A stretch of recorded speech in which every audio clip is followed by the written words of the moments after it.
Halo semua, di sini gua akan membagikan informasi tentang bagian-bagian apa saja yang penting untuk dicek sebelum membeli mobil bekas. Sebelum masuk ke topik utama, di sini gua mau cerita sedikit. Pertanyaannya, kenapa lu mau membeli mobil bekas? Apa keuntungannya? Tentu pastinya keuntungannya itu dari harga beli dan harga jual karena penyusutan harga mobil. Nah, penyusutan harga mobil itu range-nya 10% sampai 50% tergantung jenis mobil dan tahun mobil. Nah, jadi sangat untung kan membeli mobil bekas. Tapi perlu diingat, bukan hanya semata keuntungan dari harga penyusutan mobil tersebut, tapi lebih ke pertanyaannya, apakah lu sudah membeli mobil bekas yang tepat dengan harga yang layak? Nah, faktanya banyak terjadi di luar sana, orang-orang berbondong-bondong ingin membeli mobil bekas dengan harapan membeli mobil sesudah harga penyusutan. Harapannya ingin untung, malahan puntung. Loh, kok bisa? Nah, dalam membeli mobil bekas itu perlu mempertimbangkan beberapa faktor. Nah, faktor pertama itu adalah lu harus tahu harga pasaran dari mobil tersebut. Mobil apa yang mau lu cari? Contohnya Avanza. Avanza tahun 2019 tipe G. Nah, lu bisa searching di Google, di OLX, di Marketplace. Cari tahu harga pasaran dari mobil itu. Oke, kita bahas faktor yang kedua. Gimana cara mengecek mobil yang tepat? Bagian-bagian apa saja yang penting untuk dicek? Oke, kita bahas itu sekarang. Oke, dari faktor eksterior. Nah, eksterior ini kita cek kelihatannya simple sebenarnya ya. Apalagi kalau mobil sudah dipermak, mobil kilat-kilat, gak ada lecet lagi gitu. Yang kelihatan cantik di luar belum tentu cantik di dalam ya. Jadi, yang pertama kita cek dari keoriginalan cat. Kita bisa nilai dari tekstur permukaan cat. Tekstur permukaan cat itu kita biasanya lihat dari indikasi kulit jeruk. Kulit jeruknya itu biasanya contohnya di pintu 1, kulit jeruknya kita lihat rapi nggak. Nah, kita lihat lagi ke yang pintu 2-nya dan selanjutnya yang ke Q panel. Sama nggak kulit jeruknya itu? Nah, kalau ada perbedaan kulit jeruk ataupun ada bolong-bolong pada catnya atau pori-pori, nah itu menandakan cat itu sudah nggak original atau sudah pernah cat. Nah, contoh pintu satunya cat kulit jeruknya rapi, pintu 2 rapi, tiba-tiba di Q panel kulit jeruknya kayak agak kembang sedikit gitu ya. Itu berarti sudah nggak original untuk yang cat Q panelnya gitu. Nah, kalau bagian-bagian panel yang sudah pernah dicat itu perlu kita perhatikan. Contoh, panel dalam itu ada apa-apa saja, banyak ya.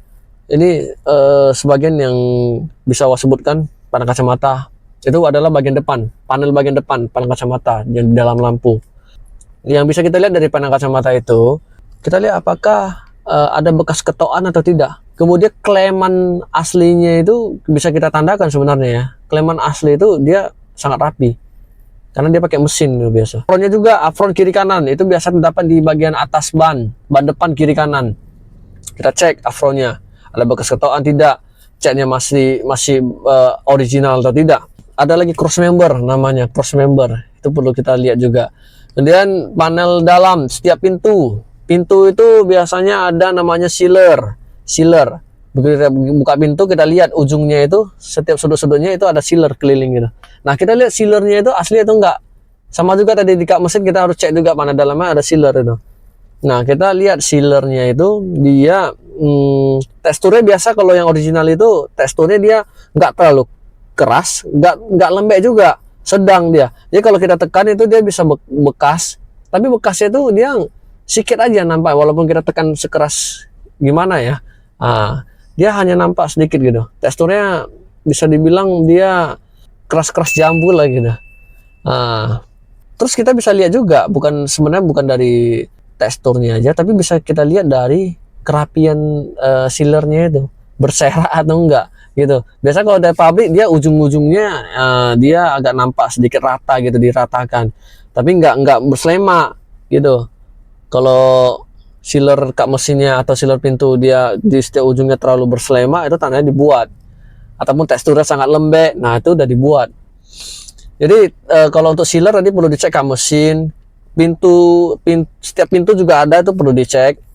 Kemudian pintu bagasi juga. Setelah itu di panel dalam. Tadi kan panel dalam bagian luar, ini panel dalam bagian tengah. Tengah itu apa? Terdapat tiang pintu. Kita kalau udah buka pintu, kita lihat tiang tengahnya itu, iya kan? Ada bekas ketokan atau ada pernah cat. Biasa kalau di tiang-tiang tengah itu kalau udah pernah cat, biasa kita ada nampak ya. Apalagi kalau bengkelnya itu kerjanya kurang rapi. Ada bekas-bekas cat tersemprot tersemprot atau berseremak gitu. Nah, kita bisa lihat dari sana. Satu, kita lihat juga, ini bagian penting, tadi lupa saya. Bagian baut-bautnya. Kita lihat bautnya itu udah pernah buka belum, dengan cara menandakan apakah bautnya itu sudah ada cacat. Nah, kalau sudah ada cacat berarti udah pernah buka. Itu perlu dipertanyakan juga gitu. Nah, bagian belakang kita cek di bagasi.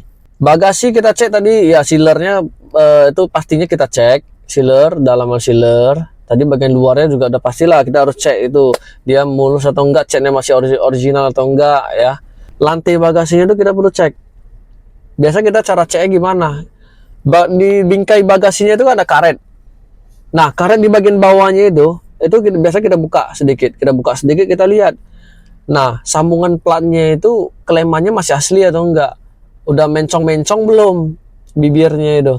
Nah, bibir dari platnya. Nah, kalau dia masih rapi, kelemannya juga kita lihat rapi-rapi kan, berarti itu masih ori, masih aman gitu, nggak pernah bekas tabrak dari belakang. Nah, bagian kolong juga perlu kita cek, seperti lantai ya, kita lihat lantainya dari bawah, udah ada karat atau kropos. Nah, itu kan bahaya juga, penting juga tuh kita cek. Terus sasisnya kita lihat dari bawah, masih bagus atau enggak gitu. Cara menandakan bagus atau enggaknya gimana? Nah, kita bisa lihat kalau mungkin ini agak kompleks kalau saya jelaskan di sini, agak panjang.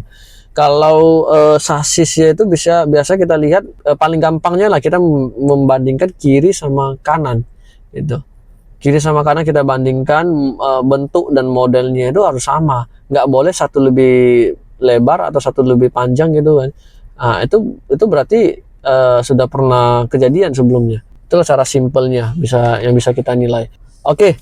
Interior kita mulai cek dari bagian bawah ya. Bagian bawah kita cek alas dasar kita, karpet yang kita buka, alas dasar kita buka sedikit, kita lihat apakah ada lumut-lumut enggak bagian sela-sela gitu ya. Itu untuk mengindikasi mobilnya bekas banjir atau enggak gitu.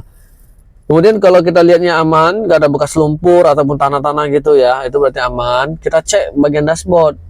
Kita cek ada lecet atau enggak, door trim pintu 1 2 gitu ya, kiri kanan, pintu bagasi, door trimnya, Q panel, kita cek door trimnya gitu.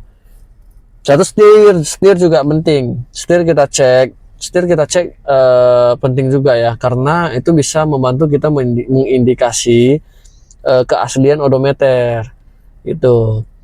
Oke, kalau interior itu, kemudian next ke bagian mesin. Nah, bagian mesin, biasanya bagian mesin kita cek ada kebocoran oli nggak di bawah gitu. Kita buka kap mesin, kita lihat mesinnya kotor atau nggak, ada bekas keluar oli atau tidak, terutama bagian tutup timing ya, tutup timing. Nah, dari oli bisa kita lihat kalau dia warnanya udah agak bening-bening kehitaman gitu ya, bening-bening kehitaman itu berarti sudah menandakan udah harus ganti oli juga. Nah, kalau diesel bisa kita lihat selain dari suara mesinnya yang bagus, kita bisa membuka tuas untuk oli itu kita buka, tuas olinya kita buka, kemudian kita lihat ada asap enggak. Kalau dia ada asap berarti ngebos, mesinnya udah mulai ngebos gitu kan. Kalau nggak ada asap berarti aman ya. Kemudian bisa kita lihat juga kalau mobil bensin itu bisa kita tandakan dari knalpot. Asap dari knalpotnya banyak mengeluarkan asap putih enggak gitu. Kalau banyak mengeluarkan asap putih berarti udah ngebos juga itu. Oke, sebenarnya masih banyak ya bagian-bagian part dari mesin itu, part mesin itu yang kita cek ada kebocoran oli atau enggak ya.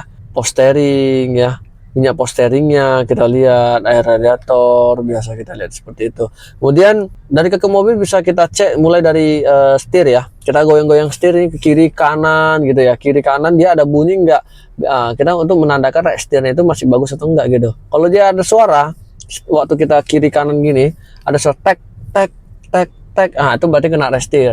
Setelah itu kita bisa lihat dari lower arm kita cek terot-terot, karet-karetnya itu ya, rek stabil. Itu perlu kita cek. Kemudian rem itu kita cek juga ya, kampas rem itu masih tebal atau udah tipis gitu. Oke, terus next kita masuk ke bagian electrical juga kita perlu cek semua ya, di bagian lampu-lampu, spion gitu, elektrik lipat, elektrik mirror, door lock, klakson, tombol setir kalau ada, kemudian sunroof kalau ada ya. Setelah itu speaker, speaker perlu kita cek juga, segala elektrikal yang ada di dalam itu perlu kita cek. Kelengkapan dokumen itu juga sangat perlu diperhatikan. Awalnya kita mulai dari STNK.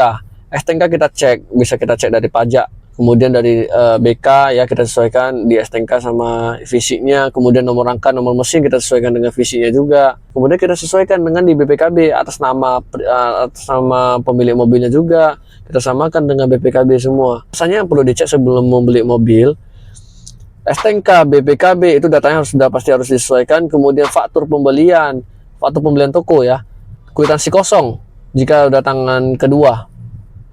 Kemudian fotokopi KTP pemilik pertama ya. Nah, itu yang diperlukan untuk memperpanjang pajak nanti ke depannya, fotokopi KTP. Oke, satu odo ya, odo jangan lupa itu juga perlu dicek ya. Odo tadi saya sudah ada bahas sedikit tentang indikasi keaslian odo ya, bisa dicek dari setir ya, mulus atau enggak, dotrim ya, itu bisa dicek juga dari ban mobil juga bisa dicek. Ban mobil bisa dicek dari ketebalan bannya, tahun mobilnya juga kita lihat. Nah biasa ban mobil itu bisa habis di sekitaran odo jalan sampai 70.000 paling maksimal. 70.000 paling maksimal, itu pun sudah botak kali rasa, tapi tergantung pemakaian ya. Nah faktor ketiga yang perlu lu tahu, lu membeli mobil sama siapa, penjualnya jelas atau tidak, karena sekarang tuh lagi marak-maraknya penipuan transaksi mobil, jadi perlu diperhatikan. Itu 3 faktor yang mungkin bisa saya kasih informasi ke kalian.